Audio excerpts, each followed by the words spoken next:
ಇದನ್ನು ಕ್ಲೀನ್ ಮಾಡಿಬಿಟ್ಟು ತುಂಬ ಬಂಡವಾಳ ಹಾಕಿ ಒಂದು 4-5 ಕೋಟಿ ಬಂಡವಾಳ ಹಾಕಿದ್ದೀನಿ ನಾನು.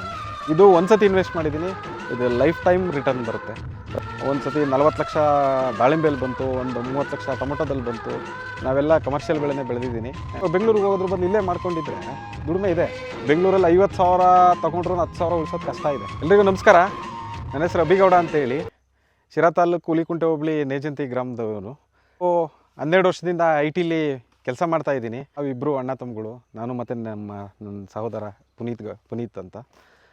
ನಾನು ನಮ್ಮ ಮನೆಯವರು ಬೆಂಗಳೂರಲ್ಲಿ ಸುಮಾರು ವರ್ಷದಿಂದ ಐ ಟಿಲಿ ಕೆಲಸ ಮಾಡ್ತಾಯಿದ್ದೀವಿ. ಈ ಕರೋನಾ ಟೈಮಲ್ಲಿ ನಾವು ಊರಿಗೆ ಬಂದ್ವಿ. ಅದಕ್ಕೂ ಮುಂಚೆ ಊರಿಗೆ ಬರ್ತಾ ಇರಲಿಲ್ಲ. ವರ್ಷಕ್ಕೂ ಏಕಾದಶಿ ಅಂತ ಹಬ್ಬ ನಡೀತೈತಿ, ಯುಗಾದಿ ಏಕಾದಶಿ ಅಷ್ಟೇ ಊರಿಗೆ ಬರ್ತಾ ಇದ್ದಿದ್ದು. ಆ ಕರೋನಾ ಟೈಮಲ್ಲಿ ಇಲ್ಲಿದ್ದಾಗ ಅಲ್ಲಿ ಅಕ್ಕಪಕ್ಕ ಎಲ್ಲ ನೋಡಿದೆ, ನಾವು ಏನಾದರೂ ನಮ್ಮೂರಿಗೆ ಮಾಡಬೇಕು, ನಮ್ಮೂರಿಗೆ ಏನಾದರೂ ಕೊಡುಗೆ ಕೊಡಬೇಕು ಅಂತೇಳಿ ನಾನು ನಮ್ಮ ತೋಟ ಮಾಡೋಣ ಅಂತೇಳಿ. ಇದು ಫುಲ್ ಎಲ್ಲ ಸೀಮೆ ಜಾಲಿ ಇತ್ತು. ಇದನ್ನು ಅವಾಗಿಂದ ಅಂದರೆ ಏನು ಒನ್ ಟೈಮ್ ಹಾಕಿಲ್ಲ, ಅಲ್ಲಿಂದ 5-6 ವರ್ಷದಿಂದ ಹಾಕ್ಕೊಳ್ತಾ ಬಂದು ಇವತ್ತೊಂದು 8,000 ಅಡಿಕೆ ಮಾಡಿದ್ದೀನಿ. ಇದು ನೋಡ್ಬೋದು, ಇದು 4,000 ಗಿಡ ಇದೆ.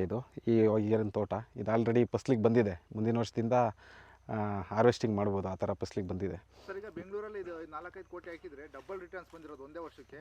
ಬಟ್ ನೀವು ಇಲ್ಲಿ ಇನ್ವೆಸ್ಟ್ ಮಾಡೋದಕ್ಕೆ ಕಾರಣ ಏನು? ನನಗೆ ಕೃಷಿ ಅಂದರೆ ಖುಷಿ.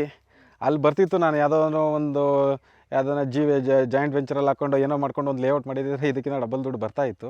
ಬಟ್ ಆದರೆ ಇದು ಲೈಫ್ ಟೈಮ್ ರಿಟರ್ನ್, ಅದು ಒನ್ ಟೈಮ್ ರಿಟರ್ನ್ ಅಷ್ಟೇ. ಇವಾಗ 4 ಕೋಟಿ ಹಾಕಿದ್ರೆ 8 ಕೋಟಿ ಬರ್ಬೋದು, 5 ಕೋಟಿ ಬರ್ಬೋದು, ಎಷ್ಟೋ ಬರ್ತಿತ್ತು ಒನ್ ಟೈಮ್ ರಿಟರ್ನು. ತಿರುಗಿ ಮತ್ತೆ ನಾನು ಹುಡುಕಬೇಕು, ಮತ್ತೆ ಮಾಡಬೇಕು. ಇದು ಪ್ರತಿ ವರ್ಷ ಬರುತ್ತೆ. ಬಟ್ 6-7 ಇಯರ್ಸ್ ಇರಲ್ಲ ಏನೂ. ಇವಾಗ ನನಗೇನು ಬರ್ತಾಯಿಲ್ಲ. 6 ವರ್ಷದಿಂದ ಈ ಅಡಿಕೆಯಲ್ಲಿ ಏನೂ ತಗೊಳಕ್ಕಾಗಿಲ್ಲ. 4-5 ಕೋಟಿ ಹಾಕಿ 1 ರೂಪಾಯಿ ರಿಟರ್ನ್ ಇಲ್ಲ. ಮುಂಚೆ ಮಾಡಿದ್ದೀನಿ, ಅಂದರೆ ದಾಳಿಂಬೆ ಮಾಡಿದ್ದೀನಿ, ಟೊಮೊಟೊ ಮಾಡಿದ್ದೀನಿ, ಕೃಷಿಲಿ ದುಡ್ಡು ತಾಂಡಿದ್ದೀನಿ. ಅಲ್ಲಿ ಏನು ಒಂದು ಸತಿ 40 ಲಕ್ಷ ದಾಳಿಂಬೆಯಲ್ಲಿ ಬಂತು, ಒಂದು 30 ಲಕ್ಷ ಟೊಮೊಟೊದಲ್ಲಿ ಬಂತು. ನಾವೆಲ್ಲ ಕಮರ್ಷಿಯಲ್ ಬೆಳೆನೇ ಬೆಳೆದಿದ್ದೀನಿ, ಚೆನ್ನಾಗಿ ಬಂದಿದೆ. ಇವಾಗ ಸ್ವಲ್ಪ ಲೇಬರ್ಸ್ದೆಲ್ಲ ಕಷ್ಟ ಆಗಿ ಅದೆಲ್ಲ ಮಾಡೋಕ್ಕಾಗಲ್ಲ ಅಂತ ಹೇಳ್ಬಿಟ್ಟು ಅಡಿಕೆ ತೋಟ ಮಾಡಿದ್ದೀನಿ. 13 ಎಕರೆಯಲ್ಲಿ 8,000 ಅಡಿಕೆ ಕೂರಿಸಿದ್ದೀನಿ. 8,000 ಅಡಿಕೆ ಗಿಡ ಇದೆ. ಮತ್ತು ಇದ್ರ ಜೊತೆಗೆ ಏನಾದರೂ ಮಾಡಬೇಕು.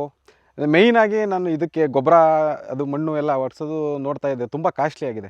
ಅದಕ್ಕೆ ಹೈನುಗಾರಿಕೆ ಏನಾದರೂ ಮಾಡೋಣ, ಹೈನುಗಾರಿಕೆ ಮಾಡಿದ್ರೆ ಹಾಲಿನಲ್ಲೂ ಬರುತ್ತೆ, ಮತ್ತು ನನಗೆ ನಮ್ಮ ತೋಟಕ್ಕೆ ಗೊಬ್ಬರ ಆಗುತ್ತೆ ಅಂತೇಳ್ಬಿಟ್ಟು ಒಂದು 50 ಹಸು ಸಾಕುವಷ್ಟು ಒಂದು ದೊಡ್ಡದು ಫಾರ್ಮ್ ಮಾಡಿದ್ದೀನಿ. ಪೆಡಾಕ್ ಸಿಸ್ಟಮ್ ಅಂತ ತುಂಬ ಕಡೆ ರಿಸರ್ಚ್ ನೋಡ್ಕೊಂಬಂದು, ಎಲ್ಲ ಕಡೆಯೂ ಕೋಲಾರ, ಚಿಕ್ಕಬಳ್ಳಾಪುರ ಎಲ್ಲೆಲ್ಲಿ ಹೈನುಗಾರಿಕೆ ಚೆನ್ನಾಗಿ ಮಾಡ್ತಾರೋ ಅಲ್ಲೆಲ್ಲ ನೋಡ್ಕೊಂಬಂದು ಒಂದು ಪೆಡಾಕ್ ಸಿಸ್ಟಮ್ ಮಾಡಿದ್ದೀನಿ. ಮತ್ತು ಒಂದು ಸೈಲೇಜ್ ಘಟಕ ಮಾಡಿದ್ದೀನಿ. ಇಲ್ಲಿ ನಮ್ಮದು ಬರದ ನಾಡು, ತುಂಬ ನೀರಿಗೆ ತುಂಬ ಕಷ್ಟ. ಅದಕ್ಕೆ 3 ಕಿಲೋಮೀಟ್ರಿಂದ ನಾವು ನೀರು ತಂದಿದ್ದೀವಿ. 3 ಕಿಲೋಮೀಟ್ರಿಂದ ಪೈಪ್ಲೈನ್ ಮಾಡ್ಕೊಂಬಂದು ಒಂದು ದೊಡ್ಡದು ಪಾಂಡ್ ಮಾಡಿದ್ದೀನಿ. 2 ತಿಂಗಳು ನೀರಿಲ್ಲ ಅಂತಂದ್ರೂ ನಾನು ಸ್ವಲ್ಪ ನೀರು ಬಿಟ್ಕೊಂಡು ಮೇಂಟೈನ್ ಮಾಡ್ಬೋದು. ಅದೊಂದು ಸತಿ ಸ್ಟೋರ್ ಆದರೆ ಒಂದು 20 ಅಡಿ ಆಳ, 60 ಅಡಿ ಉದ್ದ, 60 ಅಡಿ ಅಗಲ ಒಂದು ದೊಡ್ಡದು ಸಿಮೆಂಟಲ್ಲಿ ಪಾಂಡ್ ಕಟ್ಬಿಟ್ಟು ಆ ಪಾಂಡಲ್ಲಿ ನೀರು ಸ್ಟೋರ್ ಮಾಡ್ಕೊಂಡು ನೀರು ಎಲ್ಲದಕ್ಕೂ ಬಿಡ್ತಾಯಿದ್ದೀನಿ. ಯಾಕೆಂದರೆ ನಮ್ಮ 4 ಬೋರ್ ಇದ್ದಾವೆ. 4 ಬೋರ್ನವ ಎಲ್ಲಿಗೆ ನೀರು ಬಿಡೋದು, ಎಲ್ಲಿ ಹೋಗ್ತೈತೆ ಏನು ಅಂತಲೇ ಗೊತ್ತಾಗ್ತಿರಲಿಲ್ಲ. ಇವಾಗ ಏನಾಗುತ್ತೆ, ಅಲ್ಲಿ ಸ್ಟೋರ್ ಮಾಡಿಬಿಟ್ಟು ಅದರಿಂದ ಇಲ್ಲಿಗೆ ಶಿಫ್ಟ್ ಬಂದರೆ ನೀರು ಬಂದರೆ ಏನೋ ಯೂನಿಫಾರ್ಮಾಗಿ ನೀರು ಹೋಗುತ್ತೆ, ಎಲ್ಲ ಗಿಡಕ್ಕೂ ನೀರು ಹೋಗುತ್ತೆ. ಎಲ್ಲನೂ 13 ಎಕರೆನೂ ಡ್ರಿಪ್ ಮಾಡಿದ್ದೀವಿ. 13 ಎಕರೆಗೂ ಒಂದೇ ಬಾರಿ ನೀರು ಹೋಗೋ ಥರದಾಗ ಒಂದು ಸಿಸ್ಟಮ್ ಮಾಡಿದ್ದೀನಿ. ಇಷ್ಟಪಡ್ತಾರೆ ಈಗ 15-20 ಸಾವಿರಕ್ಕೆ ಹೋಗ್ತಾ ಇರ್ತಾರೆ ಬೆಂಗಳೂರಿಗೆ ಹೋಗಿ. ನಿಮ್ಮ ಸ್ನೇಹಿತರು ನಿಮ್ಮೂರವರೇ ತುಂಬ ಜನ ಹೋಗಿರ್ತಾರೆ. ಹೌದು, ನಮ್ಮೂರವರೇ ಸುಮಾರು ಜನ ಭೂಮಿ ಇದ್ದರೂ ಸಹ ಮಾಡ್ದೇ ಹೋಗಿ ಬೆಂಗಳೂರಲ್ಲಿ ದುಡಿಮೆ ಮಾಡ್ತಿದ್ದಾರೆ. ಇಲ್ಲ, ಜಮೀನು ಇಟ್ಕೊಂಡು ಮಾಡಿದ್ರೆ ತುಂಬ ನಿದರ್ಶನಗಳಿದ್ದಾವೆ. ಇವತ್ತು ಕೃಷಿನೇ next, agriculture is the future.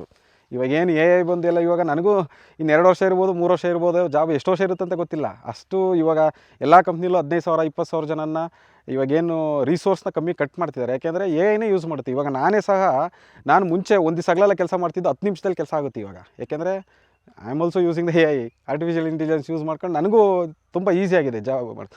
ಹಿಂಗೆ ಮುಂದೆ ಹೋಗ್ತಾ ಇದ್ದರೆ ಅದು ಪರ್ಮನೆಂಟ್ ಅಲ್ಲ, ಇದೇ ಪರ್ಮನೆಂಟು. ನನಗೆ ಈ ಕೃಷಿಲಿ ತುಂಬ ಖುಷಿ ಇದೆ. ಹಂಗಾಗಿ ನಾನು ಇಲ್ಲಿವರೆಗೂ ಏನು ಇನ್ವೆಸ್ಟ್ ಮಾಡಿದ್ದೀನಿ ಅಂದರೆ ಎಲ್ಲ ವ್ಯವಸಾಯಕ್ಕೆ ಇನ್ವೆಸ್ಟ್ ಮಾಡಿದ್ದೀನಿ. ಈ ತಾಲೂಕಿನಲ್ಲ ಈ ವಿಡಿಯೋ ನೋಡುವಂಥ ತುಂಬ ಜನ ಇರ್ತಾರೆ, ಡ್ರೈ ಲ್ಯಾಂಡ್ ಇಟ್ಕೊಂಡಿರ್ತಾರೆ, ನೀರು ಕಮ್ಮಿ ಇರುತ್ತೆ. ಅಂಥವ್ರಿಗೂ ಕೂಡ ನೀವೇನು ಸಜೆಷನ್ ಮಾಡ್ತೀರಿ, ಎಷ್ಟು ದುಡಿಬೋದು ಅಂತ ಹೇಳ್ತೀರಾ? ಇವಾಗ ನೀವು ನೋಡಿದ್ರಿ, ನಾನೊಂದು ಸೈಲೇಜ್ ಘಟಕ ಮಾಡಿದ್ದೀನಿ. ಸೈಲೇಜ್ ಘಟಕಕ್ಕೆ ಮೆಕ್ಕೆಜೋಳ ಬೇಕು. ನಾವೇನು ಜೋಳ ಅಲ್ಲ, ಬರೀ ಸಪ್ಪೆ ಸಮೇತಗೂ ಅದು ಬುಡದಿಂದ ಸುಳಿವರೆಗೂ ಎಲ್ಲ ತಗೊತೀವಿ. ನಾವು ಅದನ್ನು ಟನ್ ಮೇಲೆ ತಗೊತೀವಿ. ಒಂದು ಎಕರೆಗೆ ಮಿನಿಮಮ್ ಅಂದರೆ ಒಂದು 25 ಟನ್ ಬೆಳಿಬೋದು.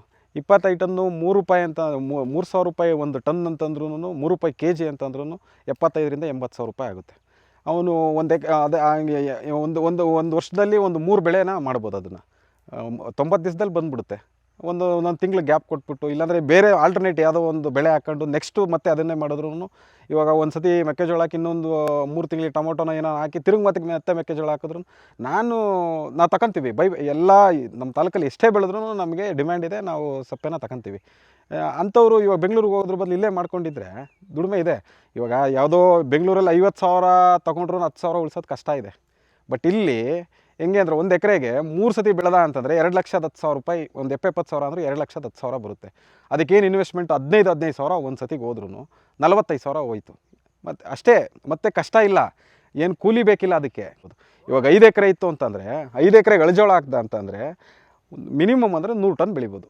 ಈ ರಾಜರಂಗಿರ್ಬೋದು. ಹೆಂಗೆ ಅಂತಂದರೆ ವ್ಯವಸಾಯ ಪದ್ಧತಿಗಳನ್ನ ಅನುಸರಿಸ್ಬೇಕು, ಹೊಸ ಪದ್ಧತಿಗಳನ್ನ ತರಬೇಕು.